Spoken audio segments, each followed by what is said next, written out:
Paano nga ba magpalit ng phone number sa ating Facebook? So okay guys, sa inyong mobile phone, punta lang kayo sa inyong Facebook application. Dito sa Facebook homepage, punta lang kayo sa 3 line na nasa kanang taas na bahagi or yung hamburger menu kung tawagin. At dito sa menu, punta lang kayo sa baba at hanapin nyo yung settings and privacy. Tap nyo yung settings and privacy. Sa may settings and privacy, may makikita ko dyan settings. Tap nyo lang yung settings. Dito sa my settings and privacy again, may makita kayo dyan na personal details. Okay, tap nyo lang yung personal details. Dito sa my personal details, sa my account settings section, may makita kayo yung personal details. Tap nyo lang yung personal details. At dito sa my personal details, makikita na ninyo yung contact info nyo or yung number na na-connected doon sa inyong Facebook account. So, paano nga ba ito palitan? So, papalitan natin itong Facebook number natin. So, tap nyo lang yung Facebook number o contact info. At dito makikita nyo, so isa lang ang ating phone number. So para mapalitan ito, ang kailangan natin gawin is mag-add tayo ng new contact. So tap nyo yung add new contact button sa baba.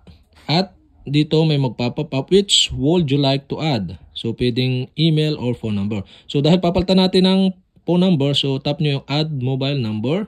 At dito na enter nyo na yung inyong phone number. So dito nakaset tayo sa Philippines kung nasaan kayong lugar. So pwede nyo tap itong change at iset nyo halimbawa Japan. So tap nyo yung change tapos select nyo yung Japan para maging code yan ng inyong lugar.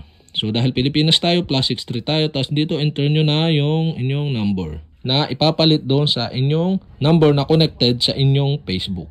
At once na nailagay nyo na yung inyong phone number, so dito sa baba may nakalagay na choose account for this number. So ito lalabas yung inyong Facebook account. So tap nyo lang yung square na nasa may kanang bahagi. At dito sa baba makikita nyo na blue yung next button. Okay, tap nyo lang yung next button. At dito may lalabas na confirmation yan. May natanggap tayong message, itong Facebook confirmation.